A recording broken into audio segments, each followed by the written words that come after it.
Mga kapuso, ululupod naton nga lang tawon ang kaanyag sa mga kandidatas ng Linay sang Kawayan 2025.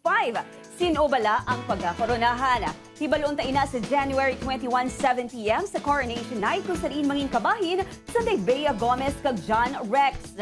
Get ready man nga makita ang mga kandidatas ng Miss Sinulog Kabangkalan 2025 nga magapasalida sang ila beauty, poise, kag glamour para makuha ang corona. Karon na 7 p.m. hiwato ng Coronation Night. Batayan ang performances na Christopher Martin kag Lexi Gonzalez. Si Gazini Ganados naman ang magaserbi nga host. Kaupod ang atong GMA Regional TV correspondent na si Adrian Prietos. Gani see you there mga kapuso. Hi everyone! Happy 49th Sinulog sa Kabangkalan Festival! Kita-kits tayo mamayang gabi Sa Miss Sinulog Kabangkalan 2025 Coronation Night. Sa KCC Gym, Kabangkalan City. See you po mga kapuso.